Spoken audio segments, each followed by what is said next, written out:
Bonjour à vous, Alexis et Marco, madame, monsieur, bonjour. Merci de nous rejoindre. L'actualité nationale en 4 points, à commencer par l'activité de la première dame de Côte d'Ivoire. Dominique Ouattara a célébré la messe de Noël à Assini Mafia à la paroisse Sainte-Thérèse. Mama Traoré. Pour la 2e année consécutive, la paroisse Sainte-Thérèse d'Assini Mafia accueille une note de marque pour la messe du réveillon de Noël. Il s'agit de la première dame de Côte d'Ivoire, Dominique Ouattara. À ses côtés, des membres du gouvernement. Tous sont venus se ressourcer dans la parole divine en cette nuit de la Nativité. Dans son homélie, le révérend père Emmanuel Niamke, curé de la paroisse Sainte-Thérèse d'Assini Mafia, a insisté sur les valeurs que cette nuit devrait inspirer à tout fidèle chrétien. Au sortir de cette messe, la première dame de Côte d'Ivoire n'a pas manqué de signifier sa joie de communier avec ses coreligionnaires d'Assini Mafia avant de lancer un message empreint d'humanité. Pour cette nuit de Noël, je souhaite que toutes les personnes qui sont désespérées gardent l'espoir. Je souhaite que toutes les personnes qui souffrent retrouvent la santé. Et je souhaite que toutes les personnes qui sont dans la tristesse retrouvent la joie. Et je souhaite enfin la paix pour notre pays et pour tous les Ivoiriens et tous ceux qui habitent la Côte d'Ivoire. Assistance et générosité, la première dame de Côte d'Ivoire en a fait preuve encore à Assini Mafia en offrant des dons en vivres et en non-vivres à l'Église et aux populations pour une valeur totale de 10 millions de francs. Voilà, c'était un commentaire de Viviane Haïma.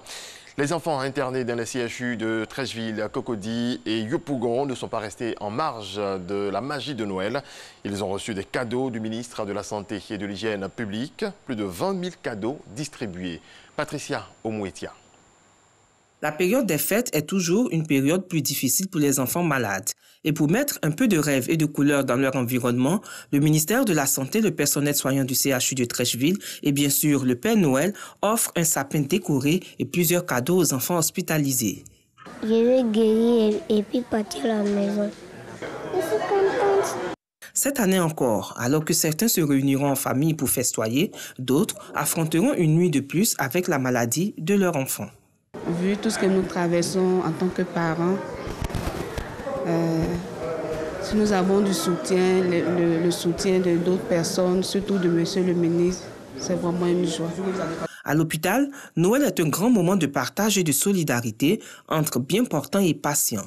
Ceux qui n'ont pas la chance de célébrer cette joyeuse fête en famille sont touchés par les délicates attentions des équipes, des étudiants et des bénévoles.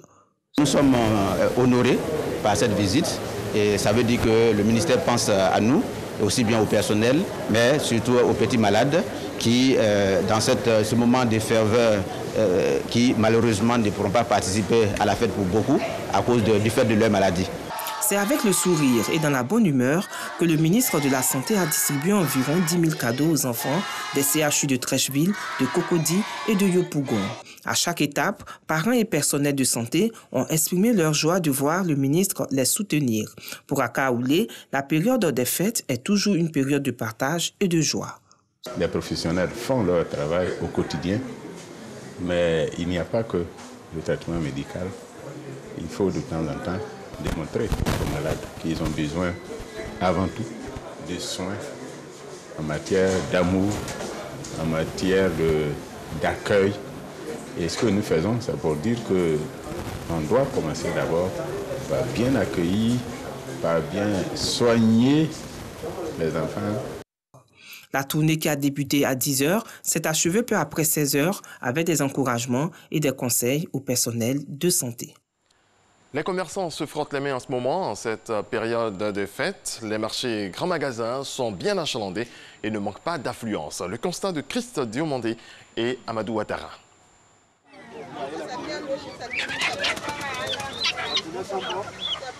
Grand marché de Makori. Fête de Noël, les commerçants attendent que vienne à eux la clientèle. Ouedraogo, vendeur de poulet, laisse apparaître ses inquiétudes. Si on vend le poulet devant ta porte, tu es obligé de payer devant ta porte au lieu de venir au marché. Chaque jour, on paye la mairie, on paye les tickets, les taxes, les patentes, tout ça. Si les gens vont vendre sur la rue, ça ne nous arrange pas. Si quelqu'un qui va sur la route, n'a qu'à ramasser ses poulets Tu veux vendre le poulet, n'a qu'à venir au marché. Toujours à Makori, les coiffeurs souhaitent que les clients n'attendent pas les derniers moments pour solliciter leurs services. Cette année-là, c'est dur, franchement.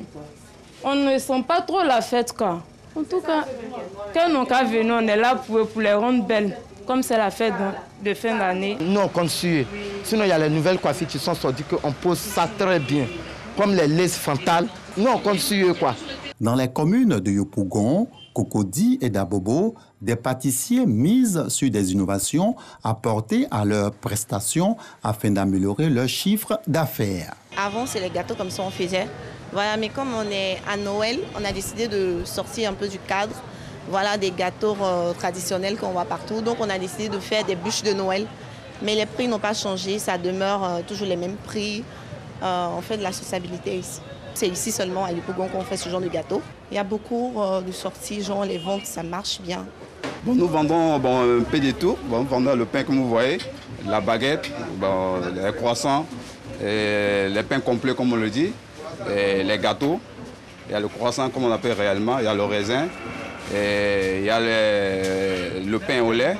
Et nous vendons aussi des gâteaux. À chaque fois, on essaie d'innover un peu dans la modernisation.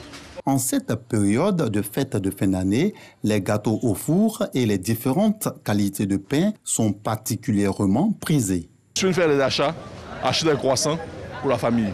Parce qu'aujourd'hui, ce sont les fêtes, ça grouille de monde un peu partout. On a besoin de ça à la maison pour manger.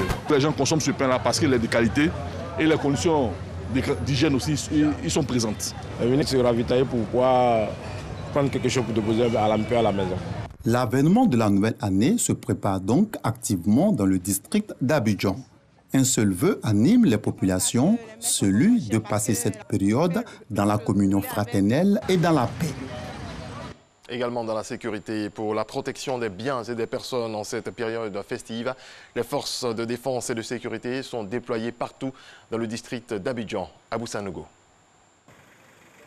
Une visite de terrain des directeurs généraux adjoints chargés de la sécurité publique et de la police judiciaire, du préfet de police d'Abidjan et du directeur des unités d'intervention qui a débuté au poste de commandement secondaire numéro 1 installé au ministère de l'Intérieur et de la Sécurité. Il s'agissait pour eux de s'assurer que toutes les dispositions ont été prises afin d'offrir aux populations du district d'Abidjan des fêtes sécurisées et paisibles. Ensuite, ils se sont rendus à la cathédrale Saint-Paul au Plateau pour s'enquérir du bon fonctionnement du dispositif. Pour le réveillon de Noël, plusieurs éléments ont été mobilisés pour la sécurisation des lieux publics, de commerce et des lieux de culte. Ils étaient présents également pour assurer la fluidité de la circulation routière. En se rendant à la paroisse Saint-Jean et à l'église Tendresse dans la commune de Cocody et dans la commune de Marcory et de Port-Boué, la hiérarchie de la police nationale a pu vérifier par elle-même que les dispositifs sécuritaires mis en place ont respecté les consignes. Au cours de cette mission de sécurisation du réveillon, 4 individus ont été interpellés avec des machettes par les hommes du commissariat du 12e arrondissement. 3 jeunes filles ont été agressées. Un hôtel a été attaqué, la caisse emportée. Au total, 3850 éléments issus de la police, de la gendarmerie nationale et de l'armée ont été mobilisés pour la sécurisation des fêtes de fin d'année. C'est la fin de ce premier point de l'actualité. Je vous retrouve à 6h30, mais avant, Alix et Marco ne sont pas loin. Ben oui.